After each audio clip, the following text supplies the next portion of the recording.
This day, the residents of paradise will be absorbed in their own joys of bliss, reclining each on a lofty divan together with his spouse in shades that please.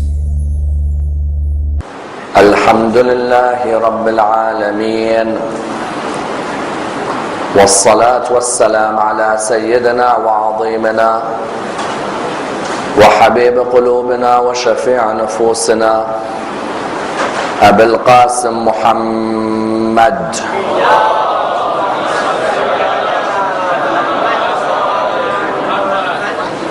وعلى أهل بيته الطيبين الطاهرين وأصحابه الغر الميامين.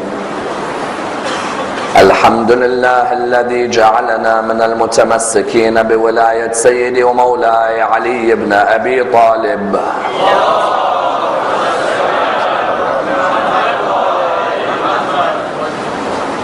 الحمد لله الذي هدانا لهذا وما كنا لنهتدي لولا أن هدانا الله. أما بعد، يقول الله في كتابه الكريم: بسم الله الرحمن الرحيم. قل لا أسألكم عليه أجرا إلا المودة في القربى. The first of our salawat in honor of Rasulullah Muhammad sallallahu alayhi wa alihi wa sallam. Allahumma salli ala Muhammad wa alihi. The second in honor of Amir al-Mu'mineen Ali ibn Abi Talib. Allahumma salli ala Muhammad wa alihi. The third, with your loudest voices, in honor of the Imam of our time, Imam Sahib al-Asr wal-Zaman. Allahumma salli ala Muhammad wa ali Muhammad. Respected scholars, brothers and sisters, Assalamu alaikum wa rahmatullah wa barakatuh. Imam Ali ibn Musa Reza salawatullah wa salamuhu alayhi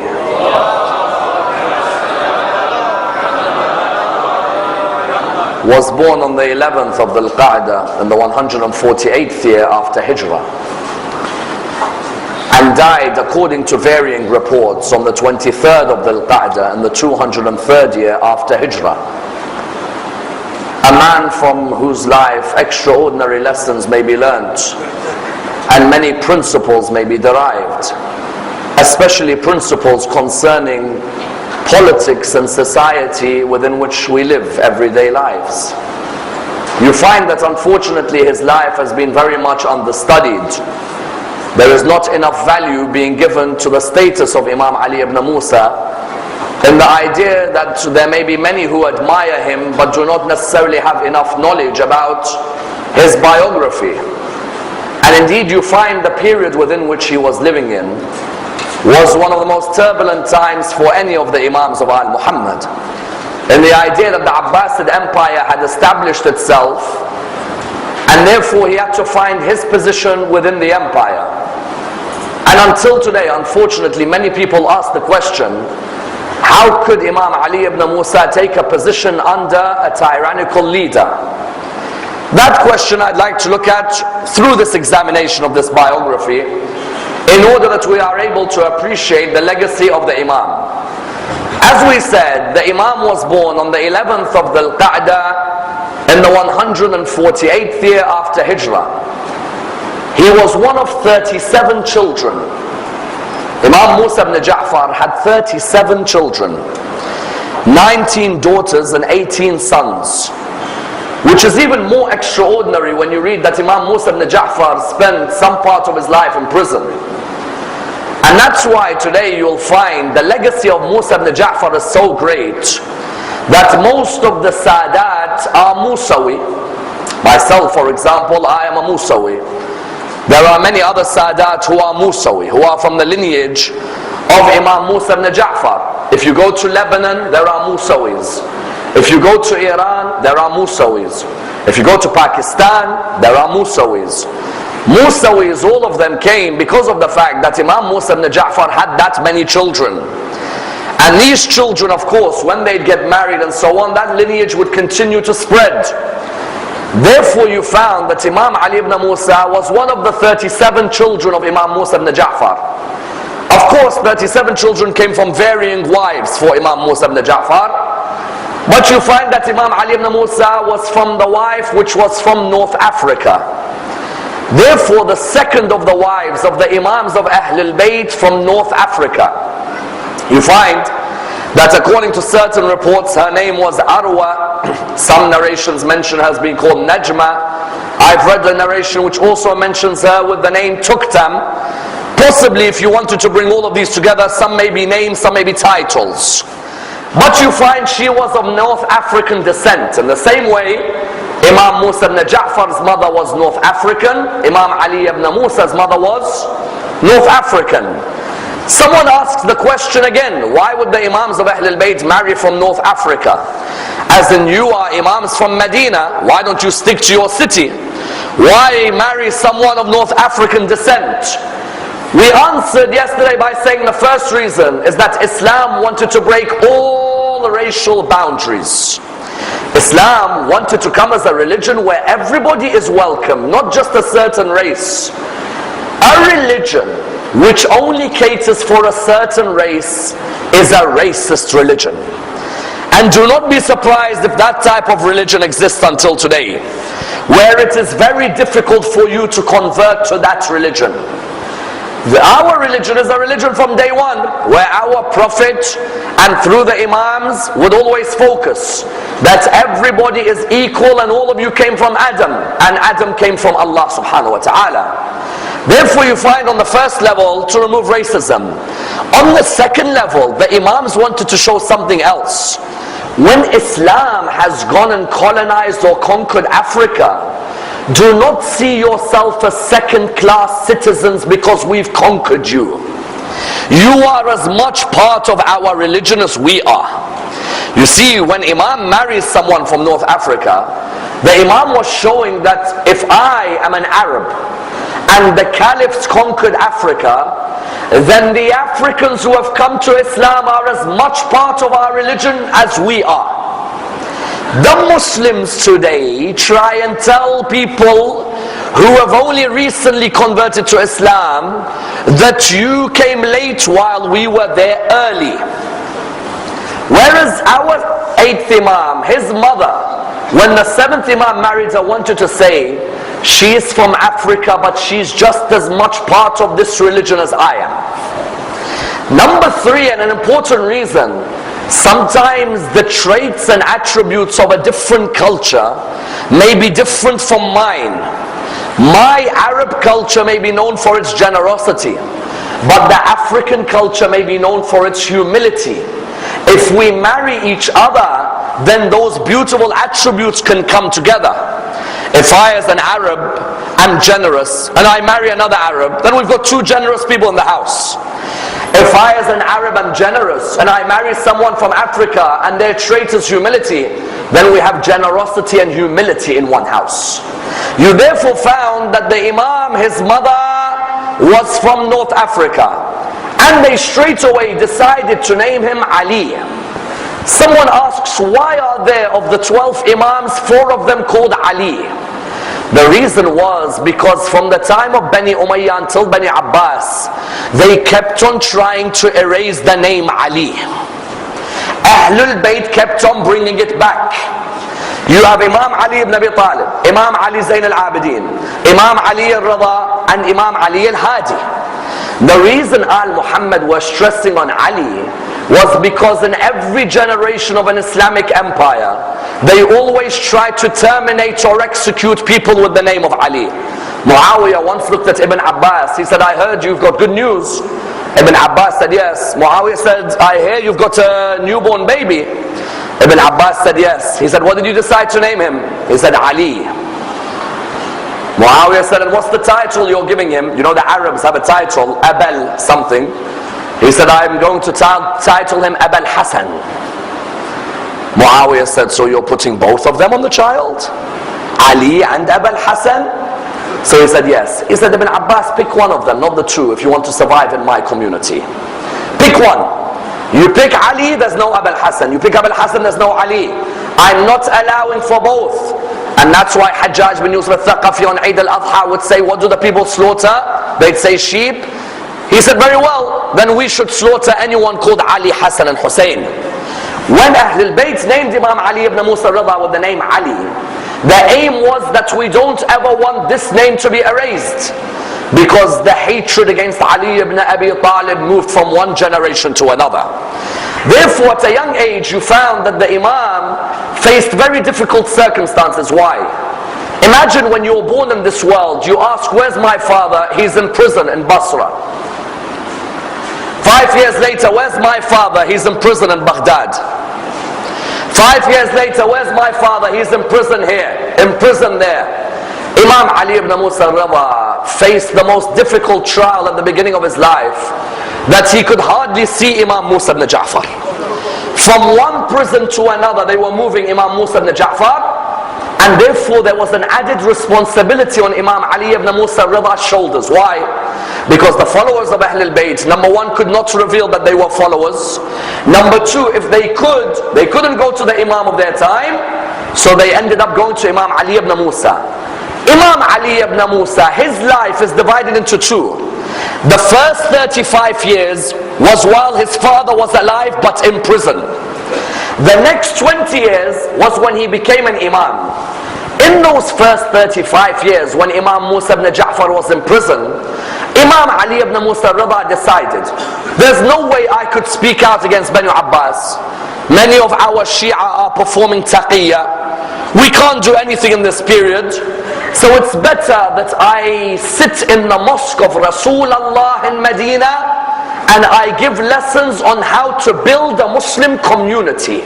This is something fascinating. Imam Ali ibn Musa Rida, many people when they read his biography only know about Mashhad or Tus, isn't it? But Imam Ali ibn Musa Rida, for the first 35 years of his life, Imam al-Kadhim was alive. So what was Imam Ali ibn Musa Rida doing for the first 35 years of his life? He'd sit in the middle of the Prophet's mosque in Medina. Ahlul Bayt used to love the land of Medina. That was their home. As Du'bal bin Ali al-Khuzai would say, houses for Hamza, and houses for Ja'far, and houses for the rest of Al Muhammad in Medina. Imam would sit in the middle of the mosque in Medina. He knew that the Muslim community had forgotten the meaning of the word community. Banu Abbas were leading and Banu Umayyah were leading in small part of the world, and there were different schools and segments. There wasn't a united community. He wanted to build a community where people began to realize what was their role within the community they lived in. And there were 4 key lessons which he taught about how you build a Muslim community at a young age. The first lecture he gave was a lecture about cleanliness. A lecture where he said, keep yourself clean, for it is the manners of the prophets of Allah. A community can never survive if there is no cleanliness.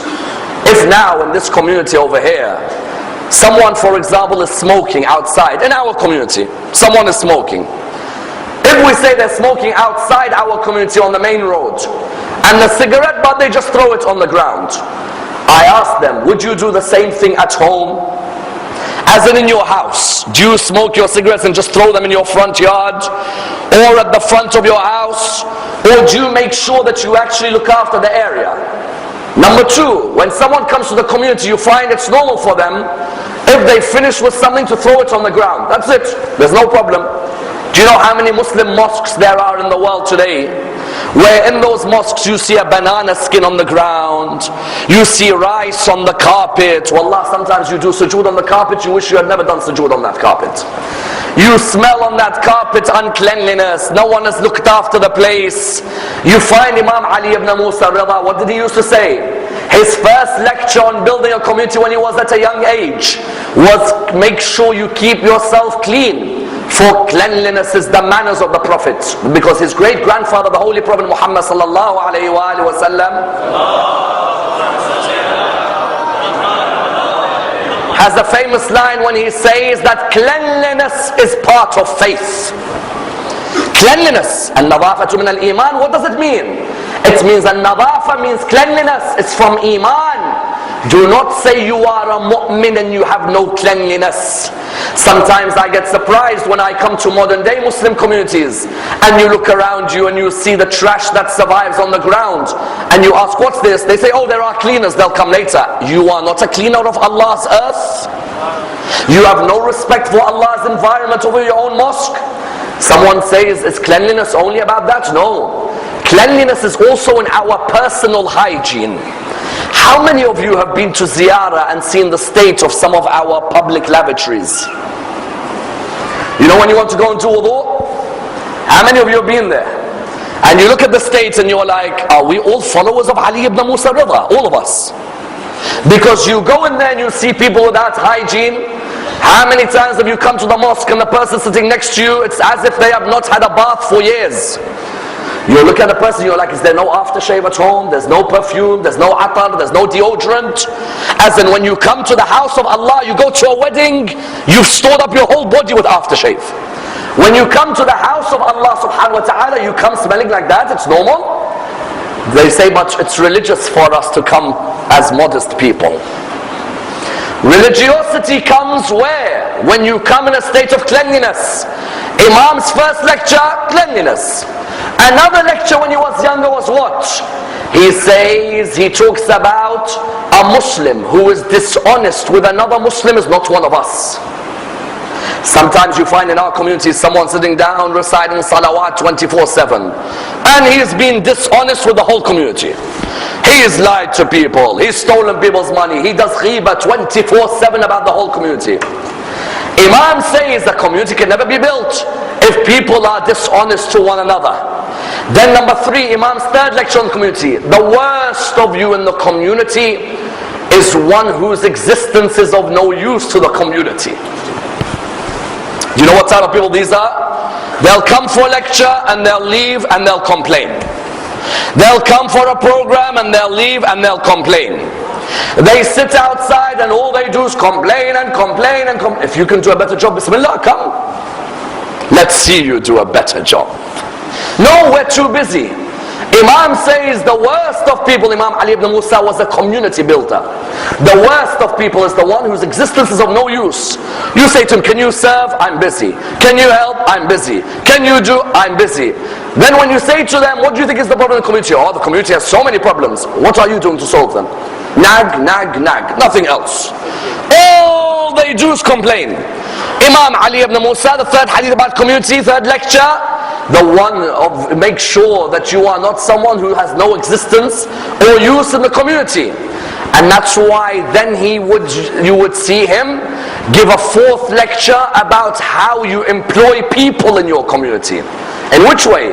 You find Imam Ali ibn Musa, all this period in Medina, before he announced his Imam, when Imam Musa ibn Ja'far was in prison, Imam would walk past the field one day with his companion. He'd look in the field, he'll be like, who's that over there? His companion would say, oh, that's a worker, he just started working today. Imam said, how much are we paying him? His companion said, at the end of the day, we'll see what he's done and we'll pay him. The companion said, I saw Ali ibn Musa's face become red. He looked at me and he said, what did you say? I said to him, Imam, at the end of the day we'll fix his wage. He said, how many times have I told you, before someone works in the community, fix their wage. Do not leave it until after they've finished, because they may be expecting an amount and then you give them less than that amount. In our communities today, when someone works for us, we say at the end we'll give you something. The problem with at the end is that you don't know if the amount you're giving that person for cleaning the mosque, for building the mosque, you don't know if that person may be expecting more. Imam Ali ibn Musa Reza said, first fix the wage, then let them work, and then never give them the wage you fixed with them. A sign of a follower of Al Muhammad is he always gives a bit more than what he agreed. You therefore find that in those early years, Imam Ali ibn Musa Reza, what would he do? he'd be talking about building a community, upliftment of his community. Then when Imam Musa ibn Ja'far passed away, Imam was 35 years of age. That's when he had to now come in the public fore. And I tell you, Imam Ali ibn Musa Reza came in the most difficult time. Shall I tell you why? Bani Abbas were masters of the art of PR, public relations. Banu Abbas in public looked like the best leaders in Islamic history. And the people could not see what was happening in private. As if you look at many Muslim countries today, many Muslim countries, if you went to visit them in the Gulf, you'll see the most grand mosques, don't you? And you'll see the most grand libraries, and you'll see the most grand buildings. If a non-Muslim saw that, they'll say, oh my God, this Muslim empire is magnificent. Look how modern it is. They do not know about the corruption that exists deep down in that state. Do they?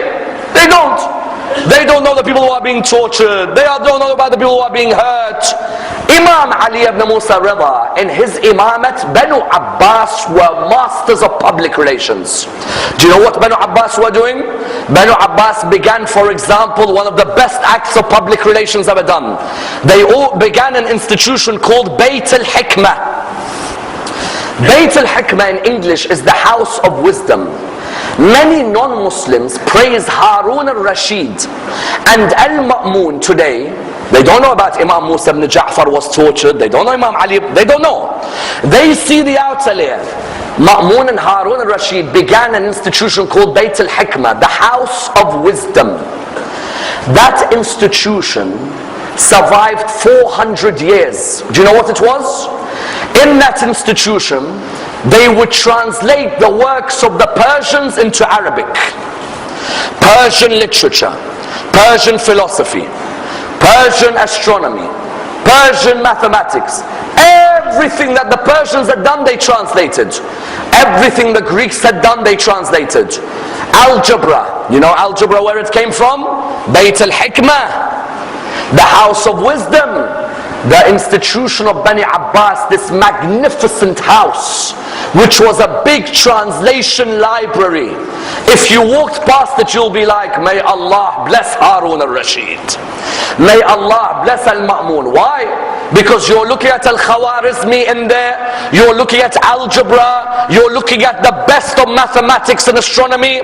People from the outside could not fault Bani Abbas.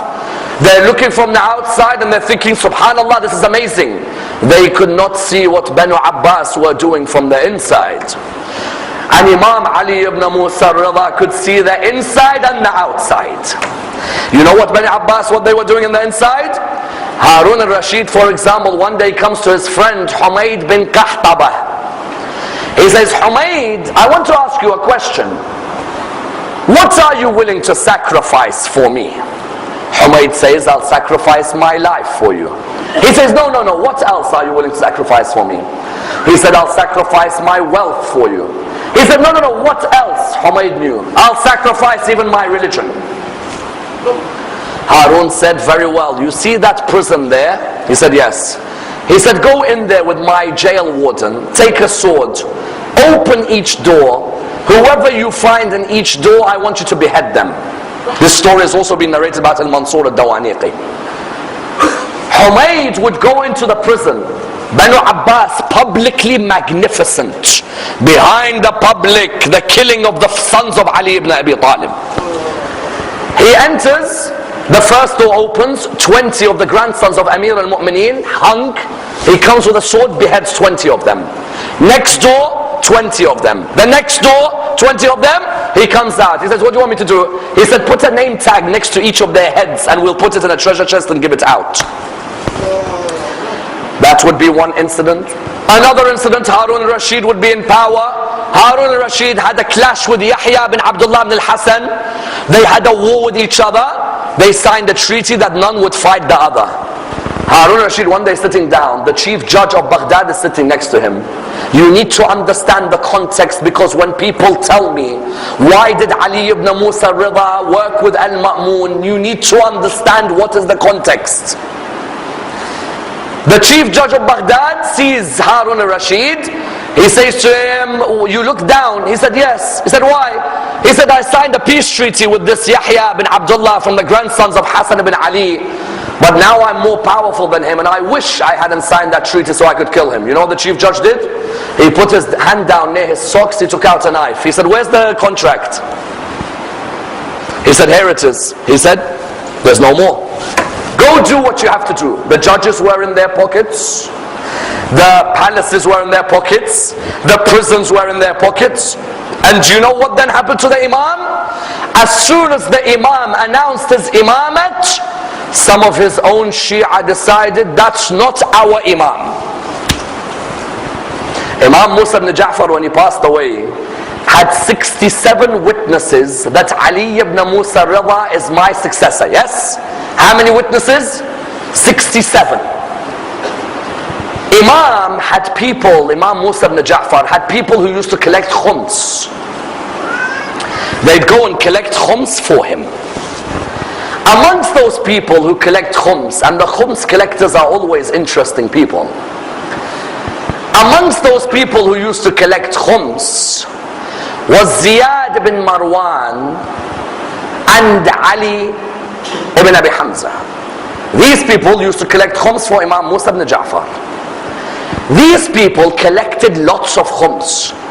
And sometimes when you collect a lot of khums, you start forgetting Allah and you start thinking about yourself.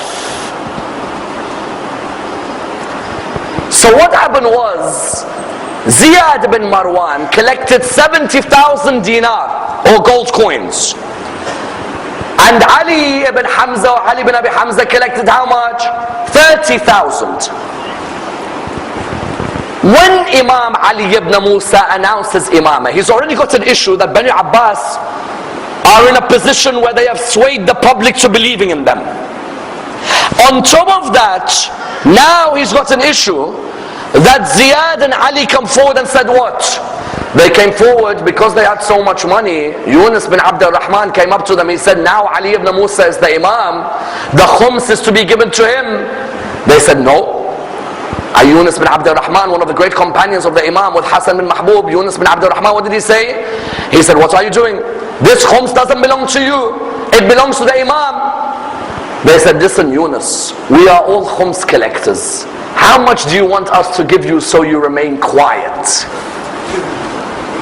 Yunus bin Abd al-Rahman said, what are you talking about? They said, look at the amount of money we've collected from khums. You really think we care about the Imam anymore? We're more concerned that the money is in our hands. Yunus bin Abd al-Rahman said, I will never go with a group of people like you. They formed a Muslim sect which existed for a long time called Al-Waqifiyya. You know what Al-Waqifiyya are? The ones who done waqf, waqf means you stop. The ones who done waqf at Imam Musa ibn Ja'far. They said Imam Musa ibn Ja'far was our Imam, now he's gone into Ghaibah, he is Imam Mahdi. Money, isn't it? When the money was in their hands, the khums collectors, they said, why should we join Ali ibn Musa? Ali ibn Musa Reza, the khums has to go back to him. It's better that we make up a story that Imam Musa al-Kadhim went into Ghaibah and that one day he'll come back and we'll give the khums back to him. Do you see how difficult the circumstances were for Imam Ali ibn Musa Reza? Oh no. Because sometimes people, without knowing how difficult the circumstances are, they question his judgment. Imam Ali ibn Musa Reza, Bani Abbas publicly look good. His own Shia were not willing to come and follow him. On top of that, when Harun al-Rashid died, then Harun al-Rashid's sons had a bigger civil war with Imam Ali ibn Musa Reza is living at the time. Harun al-Rashid had two sons. One came from a wife, the other came from a chessboard. Sorry? How does someone come from a chessboard? Imam narrates to us, Harun al-Rashid had a wife. You all know her, Zubaydah. Zubaydah and Harun al-Rashid used to enjoy playing chess. This is mashallah how great the Khulafa were. They used to enjoy playing chess. Harun al-Rashid, when he's playing chess, he tells Zubaydah, Zubaydah, if I win the chess match, I'm going to dare you to do something. Will you do it? She said yes. And she said, but if I win, I'll dare you to do something. He said yes. The first chess game they had, Harun was victorious. So he said to Zubaydah, it's my dare. She said, go ahead. He said, I want you to walk around the palace in the nude. She said, what? He said, in the nude. Walk around nude. She said, your soldiers are all around the palace. And you know Harun al-Rashid only had about 11,000 servants in the house. Said, walk around in the nude. She said, that's what you dare me? Yes. Everything off, walk around, come back, sat in the chess game. She started playing, then she said, I've now won. I want to dare you to do something. He said, what is it? She said, you know that cook we have in the kitchen? He said, which one? She said, Sharahbil. He said, Sharahbil, the ugliest cook we have in the kitchen? She said, yes. He said, the one nobody even wants to look at her? Yes. What do you want? She said, stay with her for one night. He said, what do you mean one night? He said, one night. You dared me and I did what you wanted me to do. You do it one night. From that one night, Al-Ma'mun was born. The grandchildren of the man born in the Kaaba are in prison, while the grandchildren of these matches are in kings. Harun al-Rashid, before he passes away, says, Al-Amin, my son from my wife Zubaydah, will be my successor. Al-Ma'mun can be governor of Khurasan in Iran. Al-Amin, when Harun al-Rashid dies, Imam Ali ibn Musa Reza is around, Al-Amin is around, Al-Ma'mun is around. Al-Amin, when he assumes power, is meant to, after him, given to Al-Ma'mun. Al-Amin says, I'm not giving it to Al-Ma'mun. Al-Ma'mun came from a slave girl. I came from an Arab mother. So he said, I'm going to give it to my son Musa. Al-Ma'mun heard this. That was it. And I tell you, when two brothers don't like each other, history has shown us they may be willing to kill each other. Habil, Qabil, Yusuf, his brothers, Amin, Ma'mun. Amin said, my son will succeed me, not my brother. Al-Ma'mun launched a vicious attack under the command of Tahir ibn Hussein. They entered Baghdad, they ransacked Baghdad, he caught his brother and beheaded him. Al-Ma'mun now returns back to Khurasan. Now he needs to cement his position. It's not easy. He wants to cement his position in power. And he knows that what's just happened is not good for his rep. So what does he say? He says, I, O people, have come to lead you, but I am more sincere than my brother Al-Amin. Bani Abbas, wallah, their language, they can be so beautiful with their words. And I am more sincere than my brother Amin, and I'm going to make Ali ibn Musa Reza my successor. Imam Ali ibn Musa Reza is not in Mashhad.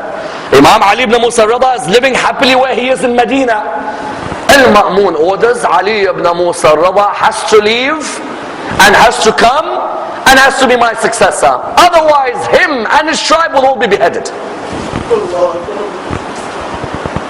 Imam Ali ibn Musa Reza leaves the land, goes to do Umrah. After Umrah to Basra, on his way to Basra he stops at Qum and does the first 10 nights majalis for Imam al-Hussein in Qum. The first of the Imams, according to different narrations, to have done 10 nights for Imam al-Hussein was Imam Ali ibn Musa Reza. And then from Qum, he reached Khurasan.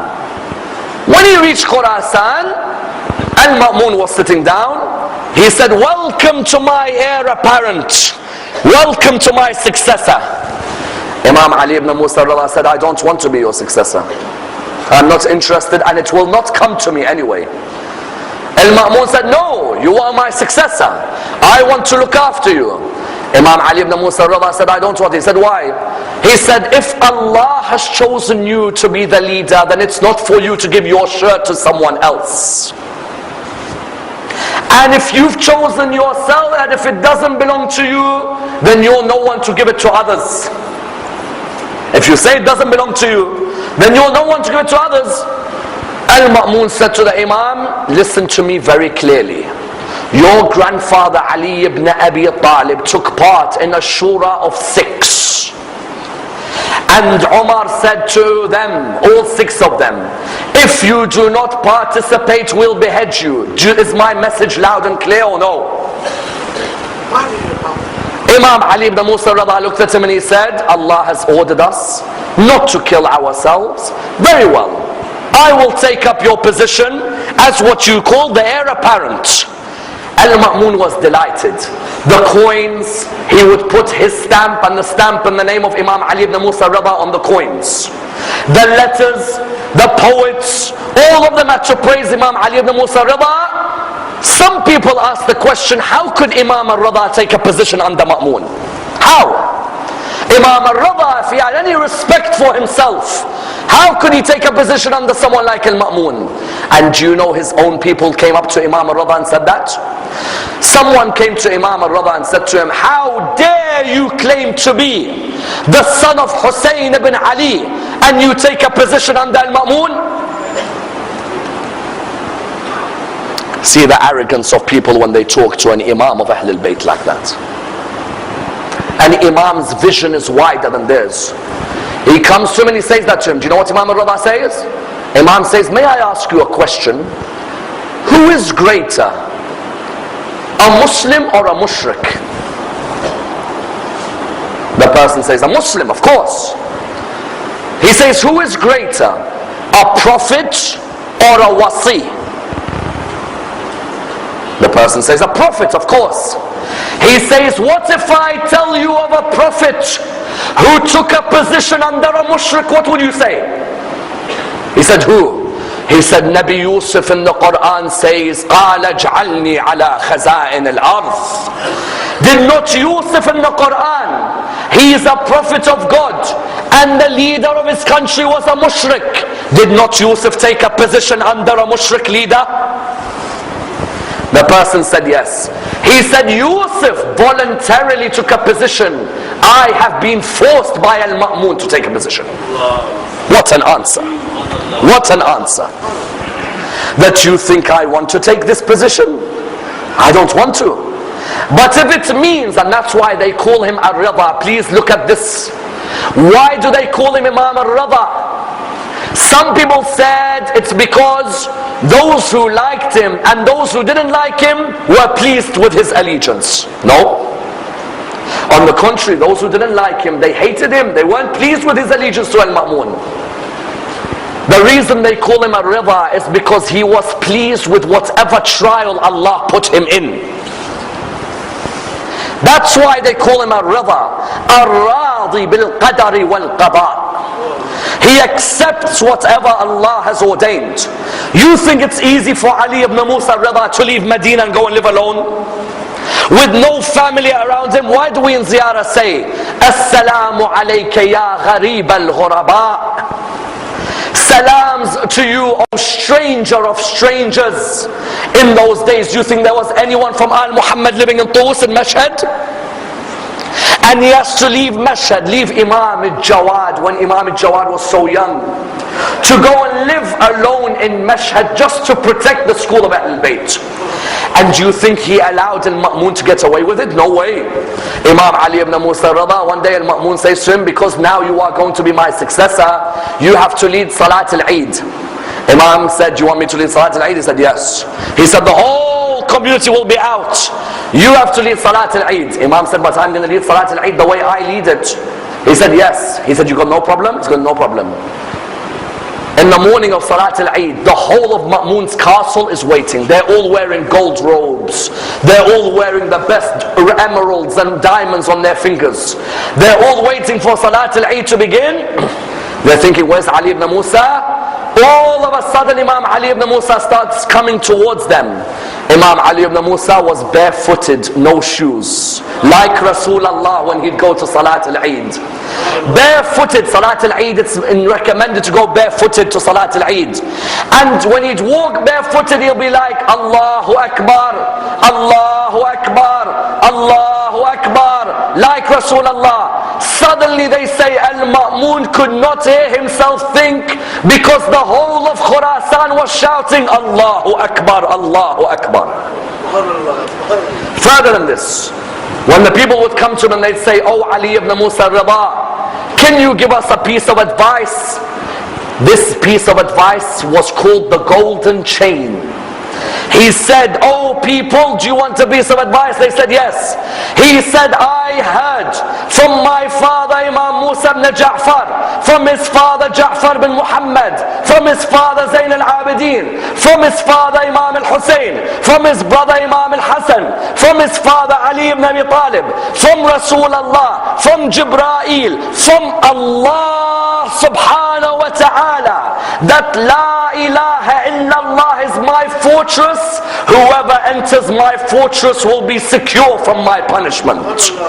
They said to him, "Is that it?" He said, "No." He said, "I am one of the conditions of La ilaha illallah. Ana ahad shurut La ilaha illallah." You want to believe in La ilaha illallah? I am one of the conditions of La ilaha illallah. And that's why another narration, someone comes up to him in front of Al-Ma'mun. He says, Ali ibn Musa Rida, two people come, Imam al-Rida is there, Ma'mun's there. They come, they think Imam al-Rida is going to be silent because Ma'mun's sitting there. They come and they say, "Imam, we have come from a long journey. Do we pray qasr or full?" Imam looks at them and he says, "You, who have you come for?" He says, "I've come to see you." "You, who have you come for?" He said, "I've come to see Al-Ma'mun." He said, "Okay, for the first one you have to pray qasr. For the second one you might as well pray full." Because ziyarah of a man like Ma'mun, why are you thinking about Islamic law? Pray full. You come and pray, you come and talk to me, pray qasr. Because you've come to do the ziyarah of Ali ibn Musa Rida. And that's why he himself says, "Whoever does my ziyarah, knowing that I'm a stranger, I will intercede for him on the day of judgment." You found therefore Al-Ma'mun was getting frustrated. Ali ibn Musa, I told the people I'm going to make him my successor, now he's taking over everything. So do you know what Al-Ma'mun did? Al-Ma'mun came and he said that I want to get the best scholars to finish Ali ibn Musa Rida off. I'm going to get the Jewish rabbi and the Christian priest and the leader of the atheist community and the head of the other schools in Islam, and I'm going to embarrass Ali ibn Musa Rida once and for all. So Imam Ali ibn Musa Rida was told, "You have to come." He said, "Where?" He was told, "You have to come to Al-Ma'mun's residence." Why? The rabbi and the priest and the atheist and the leaders of other schools in Islam have come to debate you. Come to debate me. Why? Aren't I a Muslim? Isn't the Khalifa meant to be a Muslim? Why is a Muslim getting a Jewish rabbi and a Christian priest to debate me? And why is the Khalifa getting an atheist? But anyway, let me go and try and answer the questions. Wallah, Imam Ali ibn Musa turned them round in circles in one day. Christian priest, "You want to ask?" He said, "Yes, I hear you're a man of knowledge." Imam al-Rida said, "Go ahead, feel free." Ma'mun says to the priest, "Priest, finish him off. Show him he has no knowledge." The priest says, "Do you believe in Jesus?" Imam al-Rida said, "Yes." "Do you believe in Muhammad?" Imam al-Rida said, "Yes." He said, "What do you say about Jesus?" He says, "We say Prophet Jesus prayed and fasted a lot." The Christian priest said, that's very, very interesting. "And what do you say about Muhammad?" Say, "We believe in the Prophet Muhammad and we believe he prayed and he fasted more than the Prophet Jesus." He said, "So what are you trying to say?" He said, "We take the Prophet Muhammad higher than the Prophet Jesus because he prayed and fasted more than him." The Christian priest said, "How dare you say that someone prayed more than our Lord Jesus?" To which Imam al-Rida replied, "If he is your Lord, can you tell me who he was praying to?" Oh, that's a killer line. If he's your Lord, who's he praying to? A Lord praying to a Lord. How many Lords do we have? The Christian priest said, okay, I think that's enough for me, and he left. Jewish rabbi now looked at the Christian priest. He thought, what am I going to do? Jewish rabbi said, you believe in the prophets of God? Imam al-Rada said, yes, of course we do. Imam al-Rada turned around and said, oh Jewish rabbi, do you believe in Prophet Musa alayhi salam? He said, yes. He said, why? He said, Prophet Musa alayhi salam had the shining hand, and the Nile and the serpents, which was a stick, became a snake, and the sea opened for him. All of these miracles prove he was our prophet. Imam al-Rada looked at him and he said, so anybody with these feats is a prophet? He said, no, you just have to be close to Allah as well. You have to be close to God. So he said, but do you believe in prophets other than Moses? He said, yes, we do. He said, but did they do the same? He said, no, they didn't do the same, but they had miracles in their own time. He said, so your criteria is a prophet who has miracles which are different from the people of his time as a prophet? He said, yes. He said, so why did you reject Jesus, son of Mary? Jesus, son of Mary, walked on water, and he raised the dead and made them alive, and he cured the blind. Why don't you accept him as a prophet? Jewish rabbi said, I think that's enough for me, and he walked away. Atheist came. Now the atheist was very arrogant. So he came to Ali ibn Musa and he said, I don't want anyone to interrupt me. I will finish this debate quickly. He said, Ali, where and how is your God? Imam al-Rada said, why are you using the language of human to human with me? He said, what do you mean? He said, where and how are terms me and you use. Allah is outside the dimension of time and space. Allah cannot be perceived by the senses. The atheist replied, if he can't be perceived by the senses, that means we can never see him. He said, exactly. The fact that you can never see him made you think he doesn't exist. The fact that we could never see him made us understand how limited we were. What a line.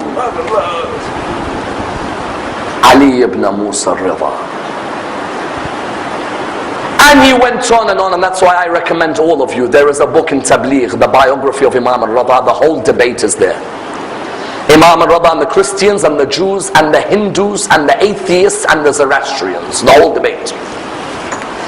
And you found that Al-Ma'mun was embarrassed at that situation. Al-Ma'mun had no answer. Then Al-Ma'mun, what did Al-Ma'mun do? Al-Ma'mun after that, Imam al-Rada, Al-Ma'mun said, this doctor and this doctor and this doctor, one's a Hindu doctor, the other's a Christian doctor, the other's a Muslim doctor, they have all written about medicine. Ali ibn Musa, what do you have knowledge about medicine? He wrote a thesis called the Golden Medical Dissertation of Al-Muhammad. Do you know why it's called golden? Imam al-Rida, when he wrote it, it was just called the medical dissertation. Al-Ma'mun and the doctors said, we have never ever heard anyone talk about the anatomy of the human body with such precision. Al-Ma'mun said, very well, I don't want it written in ink, I want it written in gold. They wrote it in gold. Imam Ali ibn Musa Rida, therefore, what did you find? Al-Ma'mun was seeing his popularity was on the rise. Al-Ma'mun knew he made a big mistake allowing Ali ibn Musa Rida to be announced as his successor. Now Al-Ma'mun had to get rid of him. And the way they get rid of these Imams of Al-Muhammad, I tell you, the way they get rid of them. Al-Ma'mun comes up to one of his companions and he says to him, and I want you to hear this, because Imam Ali ibn Musa Rida has many hadiths where he talks about Imam al-Hussein alayhi salam. Imam Ali ibn Musa Rida, do you know how they killed him? Al-Ma'mun asked someone, listen to the disgusting mannerism of these people and what Imam al-Rida had to cope with. You know Abu Salt, you know what he says? He says, I went to Imam al-Rida and I saw the Imam and he was sad. And he looked tired. Imam al-Rida looked tired. I said to him, Imam, you're looking sad, you're looking tired. He said, Abu Salt, I miss Medina.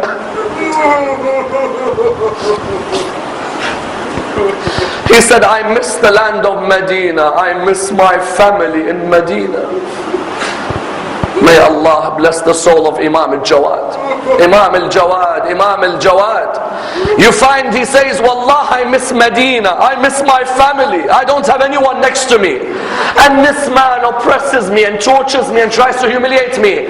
But I am ar-Rida, I am pleased with what Allah has given me. Pleased. Do you know what Al-Ma'mun told his companion? He said, lengthen your fingernails. His companion lengthened his fingernails for a couple of weeks. When they got long enough, he said, now stick them in the pomegranate juice. That pomegranate juice was full of poison. And now take your fingernails out and put them in a different glass. I will drink, Imam al-Rida will drink. As soon as Imam al-Rida drank, he felt the pain go directly to his body. They had used so much poison in his food, in that juice. And you know what the narrations say? Wallah, this narration hurt me so much when I read it about Imam al-Rida. Every Imam of Al-Muhammad, every single one of them has one man in his mind when he's passing away.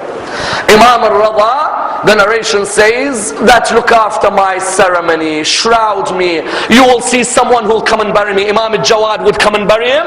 And then Imam al-Rida says to his companion, remove all the carpets from my house and remove the mattress. Let me lie on the ground. His companion wondered, why remove the carpets? Why lie on the ground? You have poison surrounding your body. Surely you would want to lie on a mattress. Why, oh Imam, do you want to lie on this ground?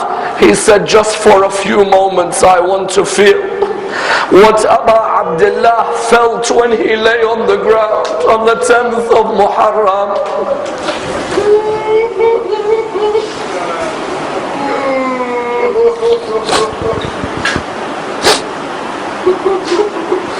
Never forget the ziyarah of Imam Ali ibn Musa Reza alayhi salam. And know that Sayyid al-Sistani, may Allah lengthen his life, at a very young age became paralyzed. And they took his body to the grave of Imam al-Rida, and it was there that he was cured by Allah subhanahu wa ta'ala. And that's why in our ziyarah we say Assalamu alayka ya gharib al-ghuraba. But we say Alhamdulillah, today Imam al-Rida is not gharib. Rasulullah is gharib. Imam al-Hasan, Imam Zayn al-Abidin, Imam al-Baqir, Imam al-Sadiq, they are ghuraba. Those of you who haven't been to Jannat al-Baqi', go to Jannat al-Baqi'. Go and stand there and say, oh Imams of Al-Muhammad, I will never leave you alone. Let's raise our hands, brothers and sisters. We pray to Allah subhanahu wa ta'ala to raise us with Imam Ali ibn Musa Rida, to allow us to be amongst those who receive his intercession in this world and the hereafter. Tomorrow, as you know, is the night of the wafat of Bibi Khadija alayhi salam. We pray to Allah to allow us to honor her. Inshallah, tomorrow we will be doing the biography of her daughter Bibi Fatima alayhi salam. In honor of Bibi Khadija, we will do the biography of Bibi Fatima tomorrow. We pray to Allah subhanahu wa ta'ala to allow us to receive the intercession of Ahlul Bayt. Bismillah ar-Rahman ar-Rahim. Allahumma inna narghabu ilayka fi dawlatin karima tu'izzu biha al-Islam wa ahlah wa tudhillu biha al-nifaq wa ahlah wa taj'aluna fiha min ad-du'ati ila ta'atik wal qadati ila sabilik wa tarzuqna biha karamata ad-dunya wal akhirah. اللهم ما عرفتنا من الحق فحملناه وما قصرنا عنه فبلغناه. I ask all of you to recite a Surah Fatiha for all of our beloved marhumin, especially my uncle Sayyid Muhammad Ali Nakshawani, who passed away this morning in Mashhad, my father's older brother who passed away this morning. If you can recite a Surah Fatiha and recite a prayer for him as well, as much as you can, and for our brother from the Ja'far family who was intensive care, and for all of the people who are facing a difficult time at the moment, with the following dua. Bismillah ar-Rahman ar-Rahim. Amman yujibu al-muftar idha da'ah wa yakshifu as-su'. Amman yujibu al-muftar idha da'ah wa yakshifu as-su'. أمن يجيب المضطر إذا دعاه ويكشف السوء. أمن يجيب المضطر إذا دعاه ويكشف السوء. أمن يجيب المضطر إذا دعاه ويكشف السوء. We ask all of you to recite a Surah Al-Fatiha, but before it, the loudest of your salawat.